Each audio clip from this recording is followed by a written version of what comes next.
Buenas noches, hermanos de Pastoral de Multitudes de esta Arquidiócesis de Santo Domingo. En esta noche le damos la bienvenida a todos ustedes para poder disfrutar de nuestras charlas virtuales que tenemos todos los meses, promoviendo nuestro valor y lema del mes. En este mes tenemos a un invitado de una pastoral que queremos muchísimo, que es la Pastoral de la Catequesis, donde todos hemos pasado por ahí para formarnos y para llenarnos de amor con la comunión y la Eucaristía.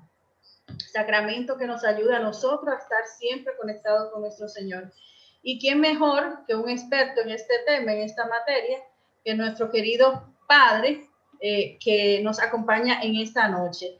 Yo le voy a dejar los detalles a nuestro hermano Pedro, que nos acompaña también hoy, y nos va a hacer la oración inicial de este encuentro, de esta charla virtual. Buenas noches, Pedro Correa. Buenas noches, hermana Marta Riz. Buenas noches, reverendo Padre Victoriano de la Cruz. Pues le damos gracias a Dios por tenerles aquí esta noche y la bienvenida a todos los hermanos y hermanas pues que se conectan con nosotros en este espacio. Decimos en el nombre del Padre, del Hijo y del Espíritu Santo. Amén. Te damos gracias, Señor, por este día que nos has regalado, Señor. Gracias por esta gran oportunidad que nos brinda de compartir este hermoso tema, este importantísimo tema, como es la comunión eucarística con nuestro querido reverendo Padre Victoriano de la Cruz. Le pedimos a ese Espíritu Santo, ese Espíritu de Dios, que se haga presente en este momento, en este lugar, que ilumine a nuestro querido reverendo con este tema para que nos ilustre sobre un tema tan importante como es la comunión. Ese Espíritu Santo que siempre nos acompaña, ese Paráclito de lo alto, que siempre está ahí con nosotros y que sin Él nada podemos hacer. Le pedimos que se apodere de toda nuestra mente, de nuestros corazones, de nuestro espíritu, para que more en todos nosotros. Esta enseñanza que vamos a tener esta noche, pues se quede con nosotros y la podamos compartir con todos nuestros hermanos, con todos nuestros familiares, en nuestras casas, en nuestros espacios de trabajo, en nuestras comunidades, en nuestra parroquia. Le damos gracias al Señor por esta gran oportunidad que nos brinda. Gracias, Señor. Muchísimas gracias, Padre. En nombre del Padre, del Hijo y del Espíritu Santo. Amén. Son suyos los micrófonos, reverendo Padre Victoriano, para compartir con nosotros pues esta interesante charla. Muchas gracias. Bienvenido. Bienvenido, Padre. Muchísimas gracias a Marta Iris y a reverendo Diácono Pedro, a quien le tengo una alta estima, ¿verdad? Y fruto de la misión pastoral en los años de seminarista por allá por la zona de Herrera. Agradezco a ustedes, ¿verdad? Los miembros de esta pastoral de multitudes, también al hermano Giovanni, quien me parece, si no me equivoco, hace posible esta conexión, y a todos los hermanos que se han conectado o que están conectados en este momento, y también a los que verán esta charla luego, porque también, si no me equivoco, queda colgada en YouTube, ¿verdad? Ustedes me corrigen si... Sí, así es, Padre. Muy bien, o sea que los que no puedan ver en este momento tendrán la oportunidad luego de vernos más adelante. Pues yo quisiera, si me permiten, compartir pantalla para que entremos en materia. Agradecerle al Señor esta oportunidad y una vez más a ustedes por la invitación. Estoy aquí en nombre de la Pastoral de Catequesis, como bien lo decía Marta Iris.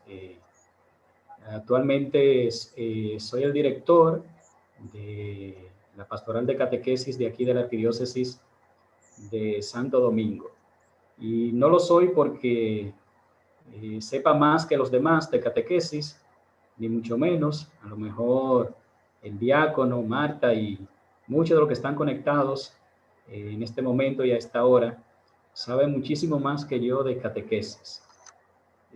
Simplemente lo soy porque el Señor a cada uno nos ha encomendado una tarea, y lo ha hecho no porque estemos capacitados para ejercerla, porque una de las características que tiene el Señor cuando nos llama a realizar una misión es que justamente no busca a los que están capacitados, sino que va capacitando, nos va capacitando a aquellos a los que nos llama para realizar una tarea determinada.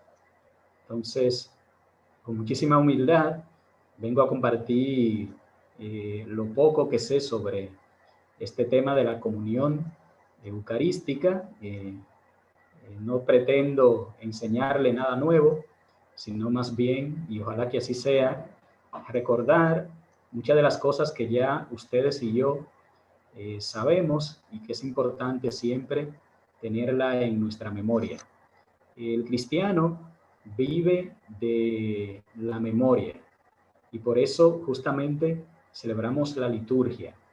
Para que hagamos memoria, la liturgia es un memorial, es un recuerdo de unos acontecimientos que pasaron en el pasado, que acontecieron en el pasado y que hoy siguen teniendo el mismo valor. Y por eso celebramos la liturgia dentro de la iglesia, para que no se nos olviden aquellos acontecimientos que de algún modo fueron el inicio de nuestra salvación, de esa historia de salvación que se sigue dando hoy en día en la vida de cada uno de nosotros, cristianos bautizados, que hemos sido llamados a la fe. Entonces, este es el objetivo que yo tengo, hacer memoria de algo que ya sabemos para que no se nos olvide, para que siempre lo tengamos presente. Uno de los mandatos que le dio Dios al pueblo de Israel fue precisamente este, el que llevaran siempre grabado en su mente, en su alma y en su corazón todo lo que Él había hecho por ellos. Y justamente el pueblo de Israel pecaba, caía en el pecado, sobre todo en el pecado de la idolatría, cuando olvidaba lo que Dios había hecho por él. Cuando tenemos una mente olvidadiza, nos volvemos mal agradecidos. Y cuando nos volvemos mal agradecidos, entonces es cuando quitamos nuestra mirada de aquel que ha hecho tanto por nosotros, de aquel que ha dado su propia vida y para que nosotros tengamos la posibilidad de tener vida en él. Entonces, dicho esto, vamos a entrar en materia. Hablamos en este mes del valor, que es la comunión, el valor de este mes de junio, que ya está culminando. Y la cita bíblica que tiene este valor está tomada precisamente de una de las cartas de San Pablo, la primera carta que el apóstol Pablo le escribe a la comunidad de Corintios, en el capítulo 10, versículo 17. Todos participamos del mismo pan. Y de aquí se desprende la comunión no solo eucarística de la que vamos a hablar esta noche, sino también la comunión entre nosotros los cristianos. Recuerden que en términos sencillos, para que todos nos entiendan, la comunión no es más que tener algo en común, un propósito, un proyecto, una tarea. En este caso, nosotros lo que tenemos en común es nuestra fe, la fe en Jesucristo, la cual nos da el título o el nombre de cristianos.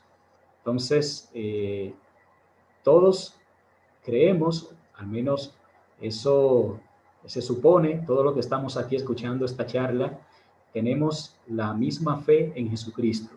Entonces, esto nos une, nos hace ser una sola cosa, un solo cuerpo. Todos los que creemos en Jesús y nos llamamos cristianos, formamos un solo cuerpo. De tal modo que nos convertimos en el cuerpo, no de Correa, no de Pedro el diácono, no de Marta, sino que nos convertimos en el cuerpo de Cristo.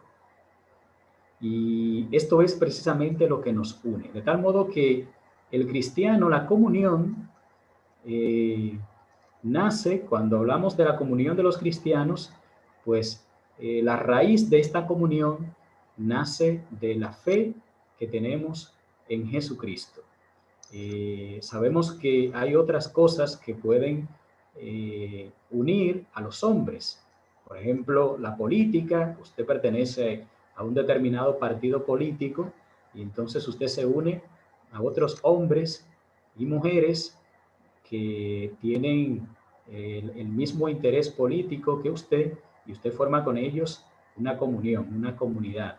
Pero también nos puede unir el interés cultural. Por ejemplo, a usted le gusta un tipo de música y entonces usted puede unirse a otros que igual tengan el mismo interés musical que usted.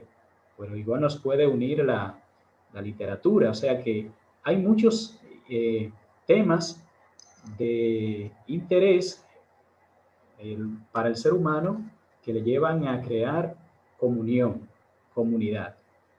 Sin embargo, como decíamos, a nosotros los cristianos, lo que nos lleva a entrar en comunión con el otro es nuestra fe en Jesucristo. Y por eso el apóstol Pablo, pues, utiliza esta expresión: todos participamos del mismo pan.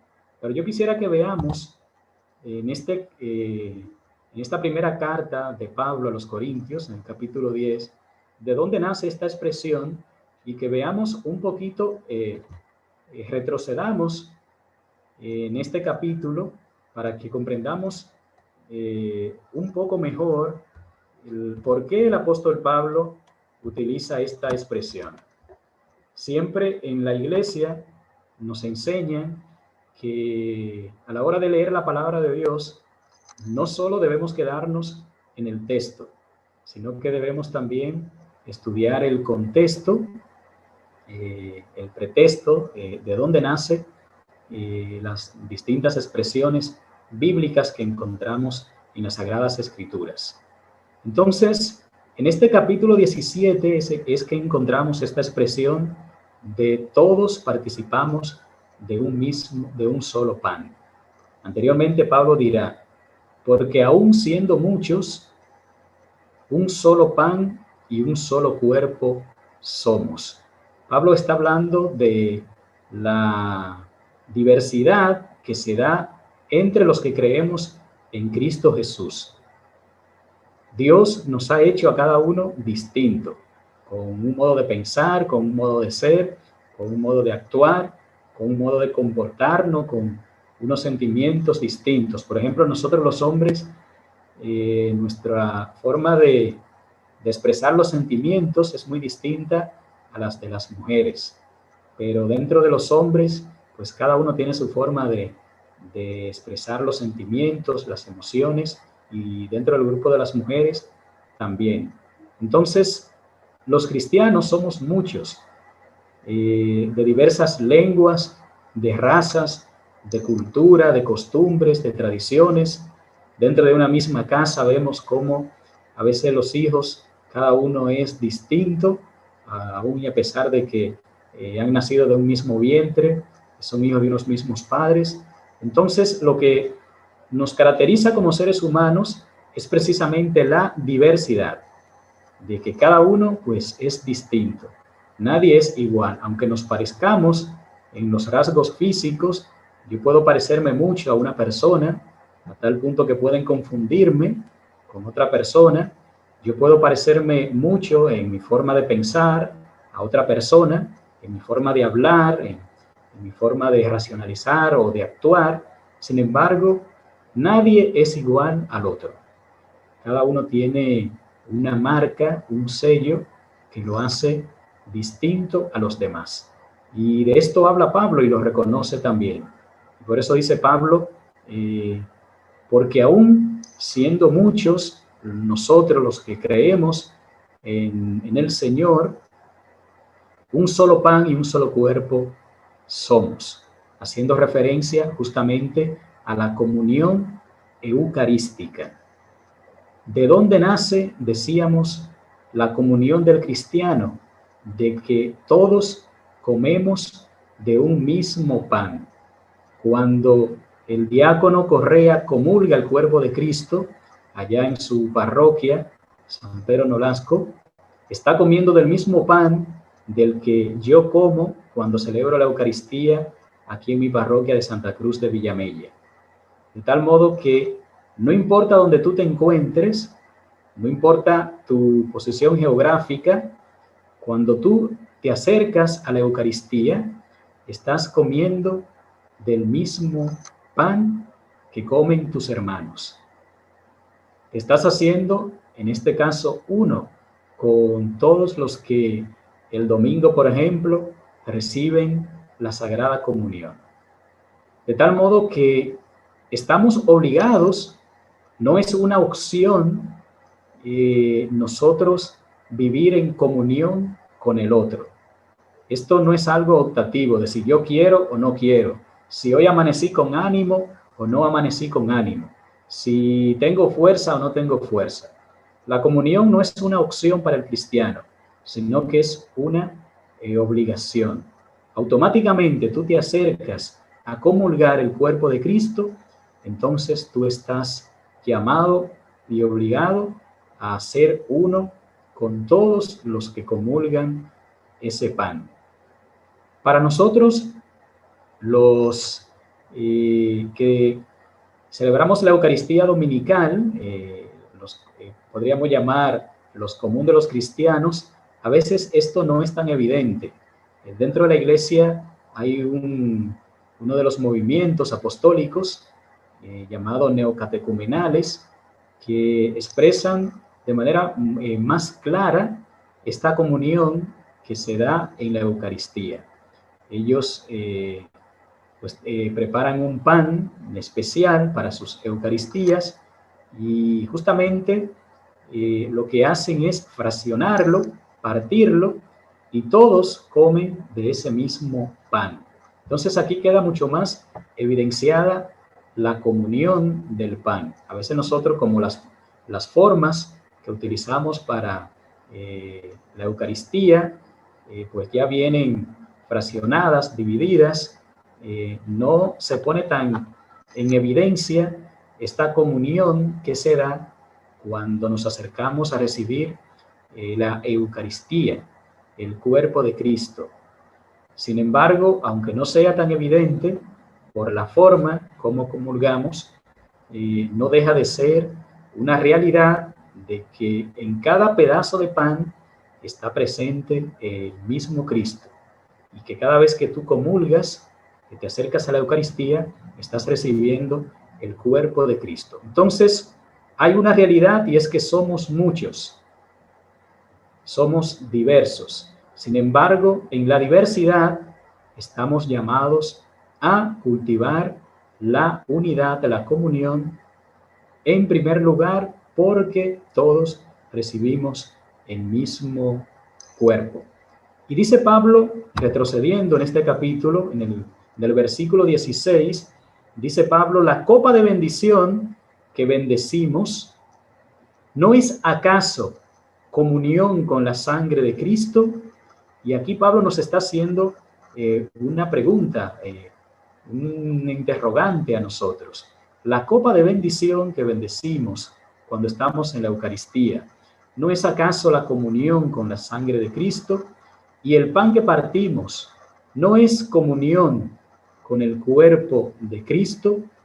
Esta pregunta Pablo se la hacía a esta comunidad de Corintios, haciéndole ver o creándole la conciencia de que cada vez que ellos participaban de la Eucaristía, se reunían para la celebración eucarística, y pues lo que se daba era este gran misterio de tomar todos de la misma copa que representaba la sangre de Cristo, y tomar todos del mismo pan que representaba el cuerpo de Cristo.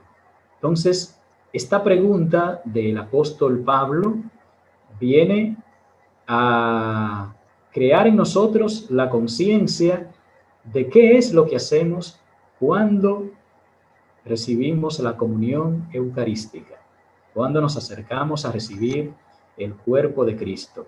Esa copa de bendición que eleva el sacerdote, pues lo que nos recuerda es la comunión que debe darse entre todos los que tomamos de ese cáliz, de ese vino. Y ese pan de comunión que presenta el sacerdote en la Eucaristía, pues nos viene a recordar la comunión que debe darse también entre nosotros los cristianos. Y si continuamos retrocediendo en este capítulo 10, en el versículo 3 dice Pablo: todos comieron el mismo alimento espiritual. Pablo estaba haciendo memoria de lo que había acontecido con el pueblo de Israel en el desierto, cómo Dios les había alimentado con el maná, el pan que bajaba del cielo. Y dice Pablo, todos comieron de este pan, de este alimento espiritual, de este alimento que venía del cielo. Al igual que tú y yo hoy nos alimentamos con este alimento espiritual que es el cuerpo y la sangre de Cristo. Y dice Pablo también en este capítulo 10, en el versículo 4, y todos bebieron la misma bebida espiritual, pues bebían de la roca espiritual que les seguía, y esta roca era Cristo. Con esto Pablo está haciendo mención de aquel episodio donde Dios sacia la sed del pueblo de Israel con agua que emana de la roca. Recordemos que el pueblo estaba en el desierto, donde no había agua, y allí el pueblo empieza a morirse de sed, y entonces le pide de beber a Moisés, y Dios le ordena a Moisés que toque la roca con su bastón para que de allí salga agua, el agua que saciará la sed del pueblo de Israel. Y dice Pablo, recordando este episodio, todos bebieron de la misma fuente. O sea, no era que salían varias fuentes de agua, no, era una sola fuente que alimentaba, que saciaba la sed de todo el pueblo de Israel. Eso mismo acontece en la Eucaristía. Cuando nos acercamos a la comunión, no bebemos de varias fuentes. Es la misma fuente la que nos sigue alimentando y la que nos sigue saciando la sed, que es el mismo Cristo. Como le decía hace un momento, no importa que tú estés en tu parroquia y yo esté en la mía, cuando nos acercamos a la comunión eucarística, todos estamos bebiendo de la misma fuente. Aunque estemos en lugares distintos, es la misma fuente la que nos alimenta. Todos comemos del mismo pan, aunque estemos en lugares distintos. Pero aquí, el apóstol Pablo toca la razón, el motivo del por qué está hablando de esta comunión, de esta participación del pueblo en un mismo pan. ¿Por qué Pablo está hablando de que todos participamos de un solo pan? ¿Por qué Pablo está trayendo esta reflexión a la comunidad de Corintios? Pues aquí está la razón. Dice el apóstol Pablo en el capítulo 5, en el versículo 5 de este capítulo 10, pero la mayoría de ellos no fueron del agrado de Dios, pues sus cuerpos quedaron tendidos en el desierto. Pablo está recordando también lo que aconteció con muchos israelitas en el pueblo, en el desierto. Dice, la mayoría de ellos no fueron del agrado de Dios, pues sus cuerpos quedaron tendidos en el desierto. Recordando lo que le había acontecido a los israelitas estando en el desierto. Muchos murieron a causa de sus pecados. Recordemos el episodio de las serpientes venenosas que aparecieron mordiendo a la gente y matando a muchos de ellos. Y otros perecieron a causa también de otros pecados que cometieron en el desierto. Entonces, Pablo está hablando de la comunión porque en el pueblo de Israel, o más bien en esta comunidad de Corintios, se estaba dando una situación. y era que muchos hermanos se estaban dedicando a crear división dentro de la comunidad. Y a lo mejor a más de uno esto le suene hoy en día familiar, porque lamentablemente, mis queridos hermanos y hermanas que me están escuchando, la división, la desunión, la discordia es algo que sigue presente en muchas de nuestras comunidades. No solo pasó esto con la comunidad de Corintios, sino que esto hoy sigue pasando en muchas de nuestras comunidades. No todos, algunos hermanos se estaban dedicando dentro de la comunidad a crear, a ser fuente, a ser medio de división, de discordia para la comunidad. Y por eso Pablo entonces tiene que hablarle de estas cosas. ¿Cómo es posible que un cristiano se acerque a recibir el cuerpo de Cristo, se acerque a recibir la sangre de Cristo y al mismo tiempo esté suscitando, esté provocando la división en medio de su comunidad? Esto no puede ser posible. Esto no puede darse en una comunidad donde se recibe el cuerpo de Cristo. Esto no puede darse en un hombre, en una mujer que se acerca a comulgar. Esto se puede esperar de una persona no cristiana, de una persona no creyente, de alguien que no se llame cristiano, pero de un cristiano, más aún, de un bautizado que se acerca a recibir el cuerpo de Cristo, pues es inaceptable que este hermano o esta hermana sea fuente de división para su comunidad, tanto que la suscite como que sea partícipe de ella. Y esto es lo que Pablo le está diciendo a esta comunidad. En ustedes se está dando esta división, se está dando esta descomunión, esta separación. Y esto no es lo que Cristo ha querido para nosotros. Cristo no nos ha llamado a la división, todo lo contrario, todo lo contrario. Por eso termina Pablo diciendo en el versículo 11, antes inclusive de hablar de esta unión, todo esto les acontecía en figura, refiriéndose a ellos, a los israelitas. Todo esto les acontecía en figura y fue escrito para aviso de los que hemos llegado a la plenitud de los tiempos. Es decir, que Pablo nos está advirtiendo de algo que se dio con los israelitas en el pasado, de algo que se dio en la comunidad de Corintios en la época de Pablo y de algo que se puede repetir y que de hecho se repite hoy en muchas de nuestras comunidades. Aquí estamos con la pastoral de multitudes y justamente en la multitud siempre aparece la división y la discordia. No solo en las pequeñas comunidades cerradas a las que muchos de nosotros pertenecemos o muchos de ustedes pertenecen. En las parroquias, en muchas de nuestras parroquias, con frecuencia aparecen hermanos que se prestan, que se dan a sembrar la cizaña de la división. No sé si ustedes sabían que la palabra diablo significa división.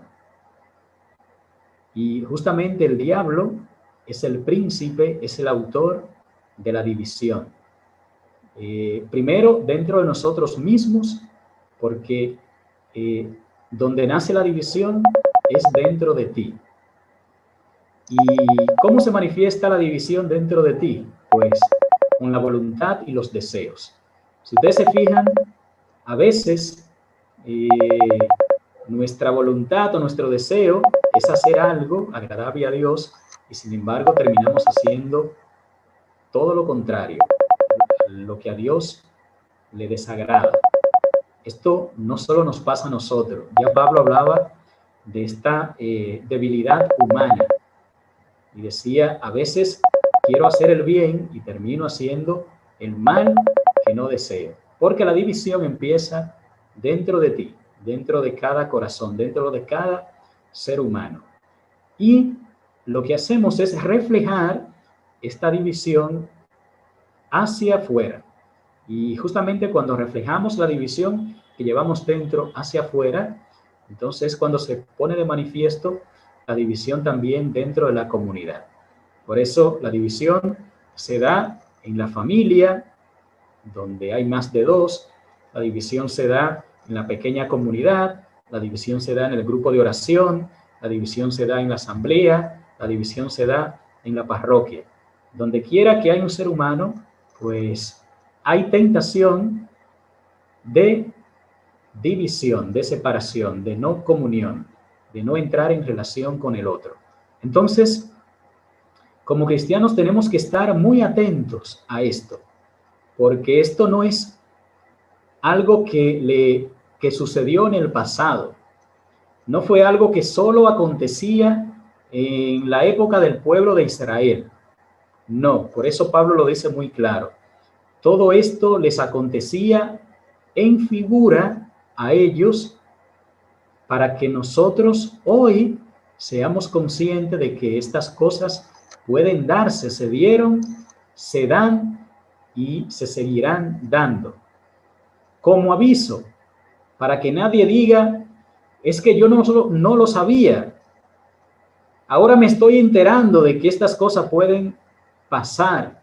No, para que esto no te sorprenda, la división, la discordia, tú que eres una persona de comunión, tú que eres, en el caso del diácono, pues esto puede darse en un diácono, esto puede darse en un sacerdote, esto puede darse en una religiosa, esto puede darse en un laico, en una laica líder de un movimiento, cualquiera que sea. La separación, aún en nosotros siendo hombres y mujeres de comunión, que recibimos el cuerpo de Cristo, pues en nosotros también el diablo puede sembrar la cizaña de la discordia, de la desunión. La mayoría de ellos no fueron del agrado de Dios. Yo también puedo no ser en un determinado momento del agrado de Dios. En mí también se puede incubar esta realidad del pecado que divide y que separa. Yo puedo ser el motivo, la fuente de división para mi comunidad. Yo, sacerdote, que estoy llamado a representar a Cristo en medio de la parroquia que se me ha encomendado. Pero yo como sacerdote puedo hacer todo lo contrario para aquello a lo que he sido llamado.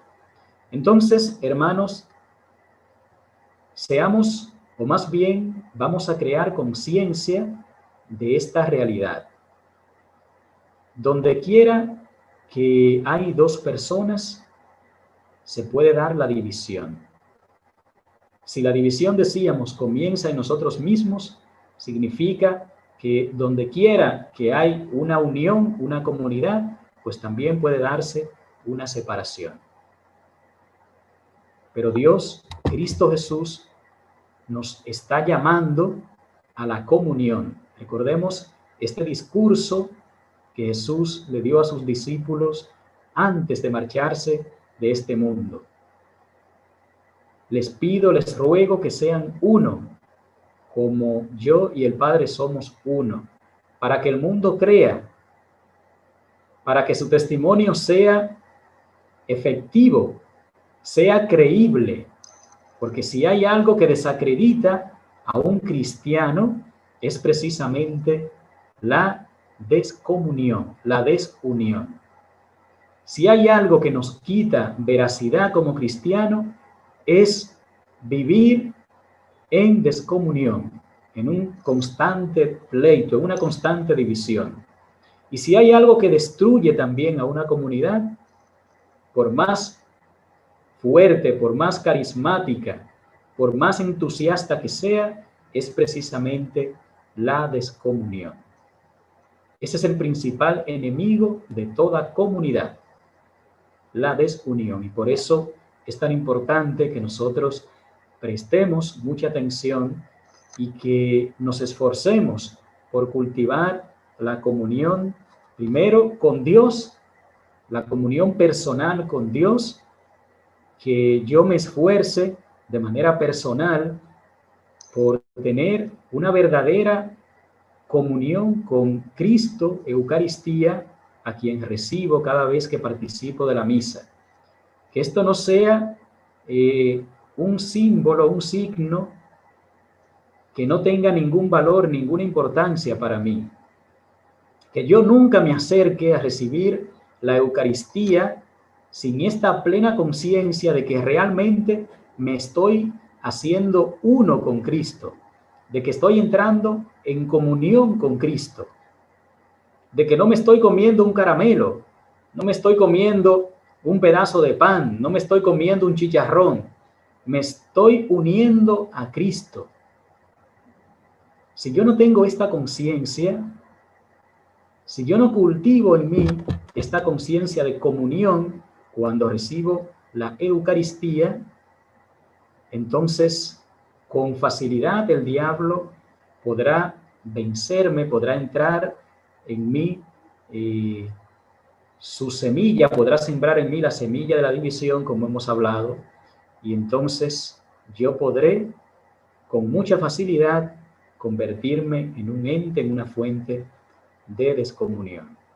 Entonces, lo primero, como cristianos, es crear esta conciencia de la comunión en la que yo entro de manera individual y personal con Cristo cada vez que le recibo, cada vez que participo de la Eucaristía.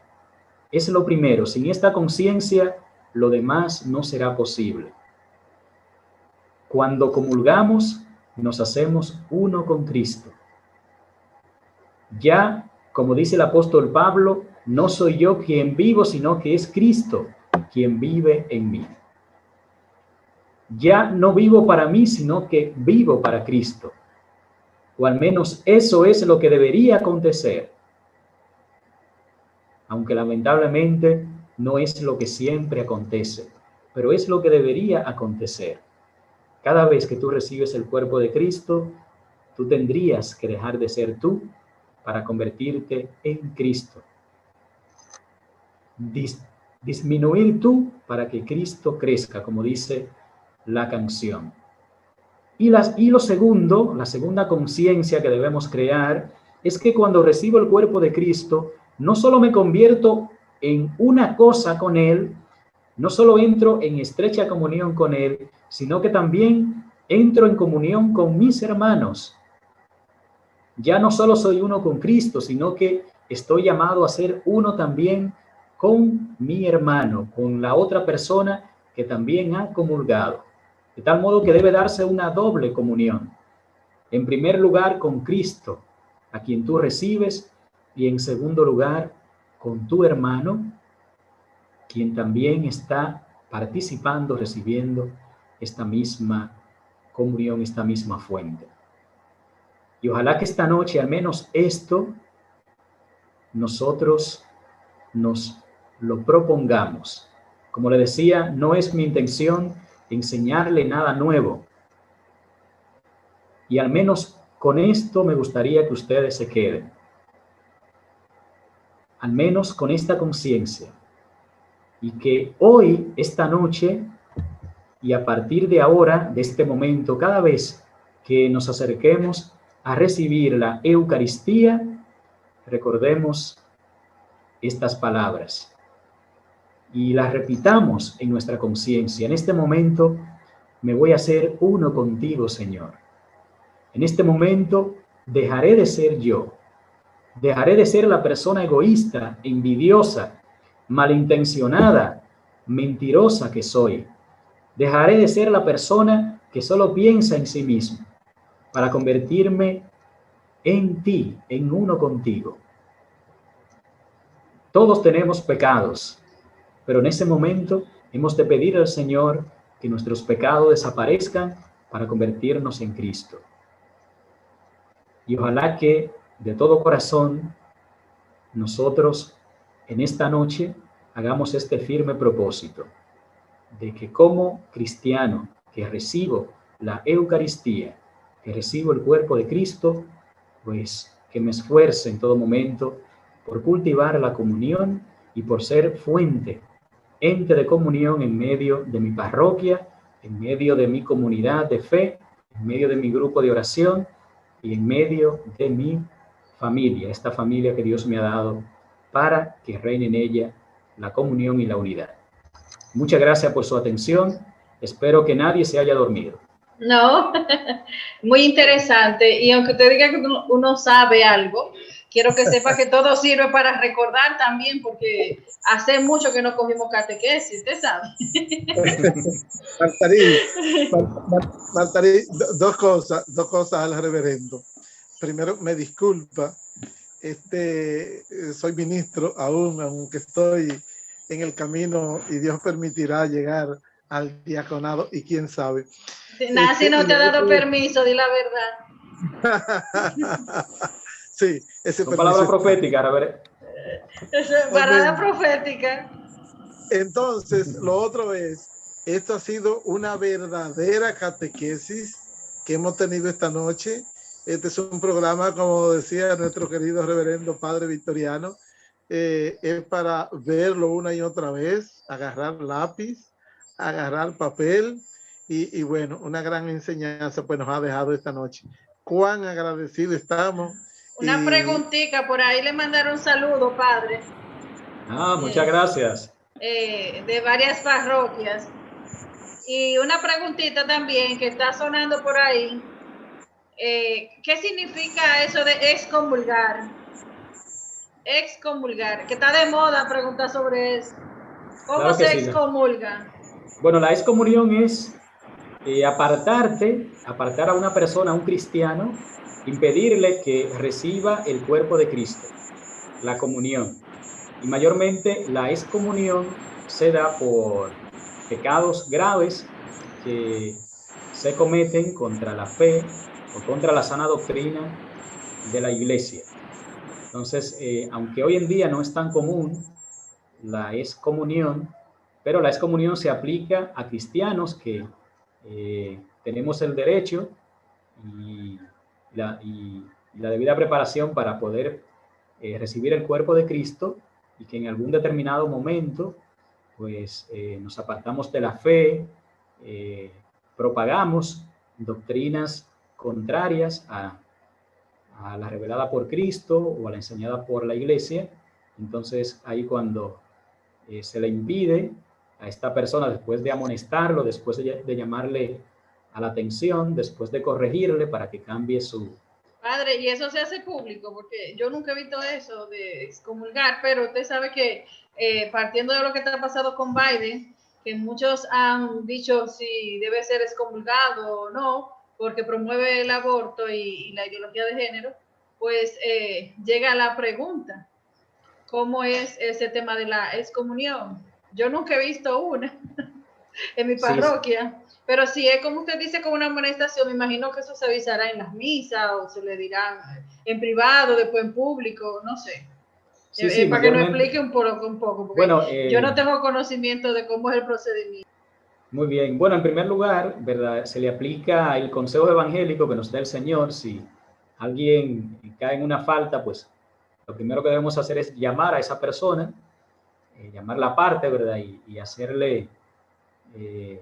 ver el error en el que está. Si esta persona pues no reacciona, pues se llama a 2 o 3 hermanos más para corregirle, y entonces si aún así continúa, entonces pues ya se hace de conocimiento público a la comunidad, para que la comunidad pues esté al tanto de la situación irregular en la que se encuentra esa persona. Porque y aquí hago una observación. Bueno, sí, que explique ese detalle ahí. Y aquí, para hacer una observación, cuando se llega, ¿verdad?, a la excomunión de una persona, es porque esa persona está cometiendo un pecado no solo personal, sino un pecado que está afectando a otros, a la comunidad. Podríamos decir como un pecado social. Claro, porque de algún modo esta persona, por ejemplo, cuando se trata de propagar de doctrina contraria a la fe, pues convence a otros también. O sea, no solo se puede perder él, sino que puede llevar a muchos también a perderse. Y por eso se hace una corrección comunitaria de conocimiento público. Okay. Bueno, gracias, Padre, por responder a una de esas preguntas. Le siguen llegando ahí saludos. Muchísimas gracias. Desde la Parroquia Santísima Trinidad, Ciudad Juan Bosch, a Nuaris, sí, es amiguito mío también. Le mandan saludos. Bueno, tenemos hermanos que están conectados de las diferentes zonas pastorales. Le damos las gracias a todos por estar. Y dice aquí una pregunta: ¿qué metodología sugiere para llevar a cabo la catequesis integral? Gracias anticipadas. Me imagino que quiere decir que esa catequesis, que es sacramental, pues también sea integral con otras pastorales. Yo misma, en mi parroquia, siempre he dicho que la pastoral de la catequesis debe siempre promover a que después de vivir el sacramento pasar a comunidad. Entonces, hay muchas pastorales, dependiendo de la edad de la persona y eso. Pero ¿cómo es esa dinámica integral? ¿Cómo catequesis se lo plantea? Muy bien. Me imagino que por ahí va la pregunta también. Perfecto. Bien, respondiendo, lo primero es hacer la diferencia. Dentro de la catequesis está la catequesis sacramental, que es la que prepara al niño, al adolescente, al joven o al adulto, para que pueda recibir los sacramentos. Los sacramentos de iniciación a la vida cristiana, que es el bautismo, la confirmación y la primera comunión. Entonces, normalmente esta es la catequesis que conocemos de ordinario en nuestras parroquias. Y cuando se habla de catequesis, normalmente siempre pensamos en esto, en la catequesis de iniciación a la vida cristiana. Pero, aparte de esta catequesis, está la catequesis permanente o de formación permanente. La primera catequesis de iniciación a la vida cristiana es la que se da, como decíamos, en la parroquia por la mayoría de catequistas que conocemos.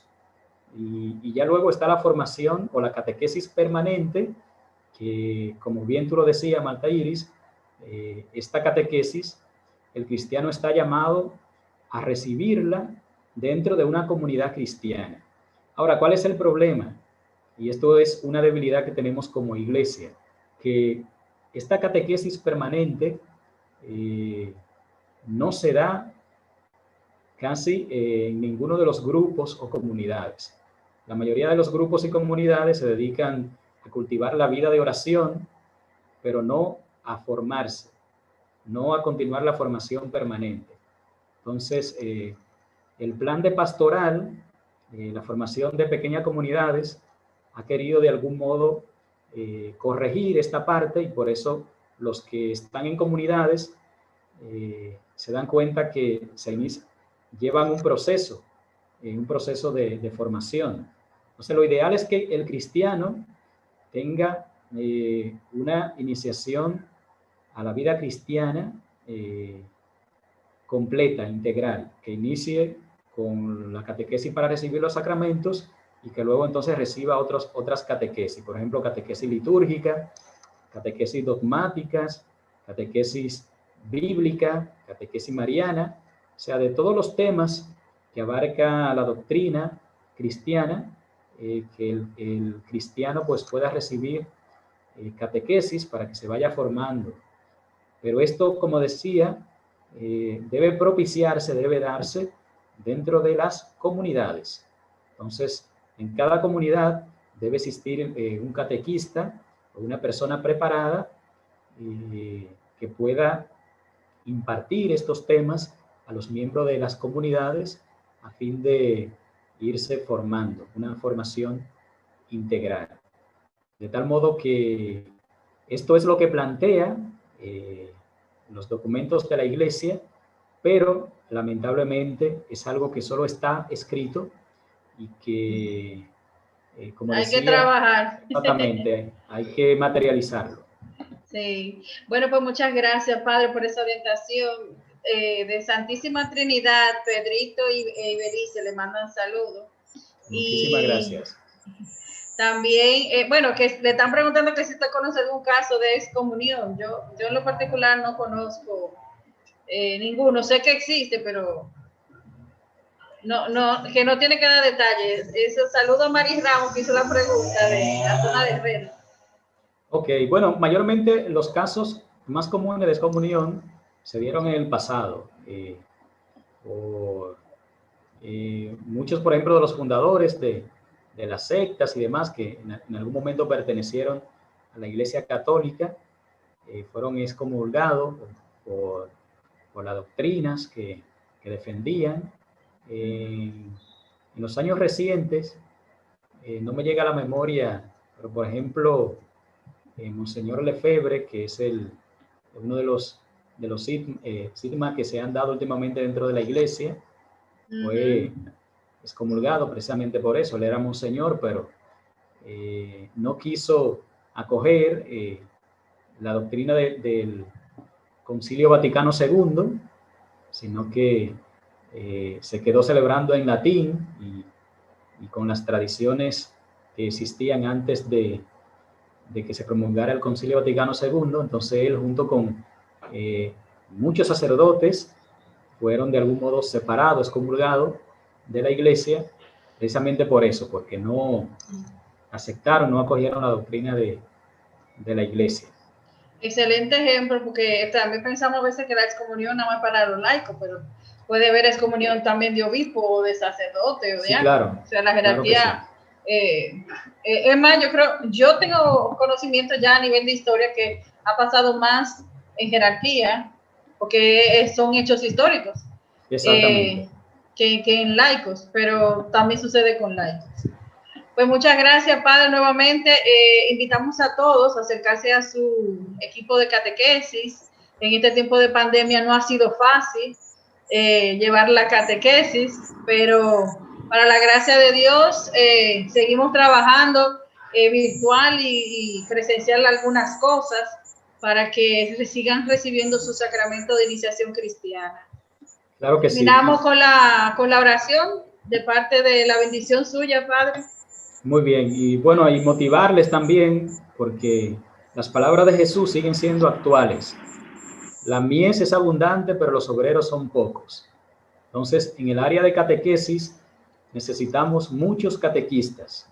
Y yo sé que aquí en este momento me están mirando y escuchando muchas personas que pueden ser catequistas, que pueden ser educadores. Hoy en día, que estamos celebrando en este día, aquí, ¿verdad?, el Día del Maestro, aprovecho para felicitar a los maestros y sobre todo a los maestros en la fe. Pero catequistas para mí son maestros. ¿Padre? Exactamente, claro, son maestros, son educadores en la fe. Entonces, así que felicitamos a los catequistas, maestros de la fe. Así mismo, muchas felicidades para ellos y motivar para que muchos de ustedes que me están escuchando, pues se animen también a ser catequistas. Como yo le decía y como compartíamos, hacen falta catequistas no solo para la iniciación a la vida cristiana, sino también para la catequesis permanente. Entonces, si usted conoce algo de liturgia, usted puede empezar a dar catequesis de liturgia. Si usted conoce algo de la Biblia, usted puede empezar a dar catequesis bíblica. Si usted es mariano y conoce algo de la Virgen, de los dogmas marianos, usted puede dar catequesis mariana en su parroquia, en su comunidad, puede convocar un grupo, ofrecerse, decirle al párroco, yo estoy aquí disponible, pero mostrarle al Señor nuestra disponibilidad como lo hizo María. Decirle, aquí estoy para hacer tu voluntad, para llevar a otros al conocimiento tuyo, que es lo que hacemos en la catequesis. Así que les animo y ojalá que muchos de ustedes se motiven a ser catequistas en sus parroquias y comunidades. Una vez más le agradezco su atención y la invitación que esta pastoral de multitudes nos ha hecho y decirle que estamos para colaborar con ustedes en todo lo que entiendan, podamos servirle. Gracias, Padre. Que el Señor esté con ustedes. Y con Su espíritu. La bendición de Dios Todopoderoso, Padre, Hijo y Espíritu Santo, descienda sobre ustedes y sus familias y permanezca para siempre. Amén. Amén. Que San José interceda por todos ustedes. Buenas noches. Gracias a todos, buenas noches y que Dios les bendiga mucho a todos los que han participado. Recuerden siempre seguir nuestro canal de YouTube y también nuestro Facebook de Pastoral de Multitudes. Buenas noches. Buenas noches.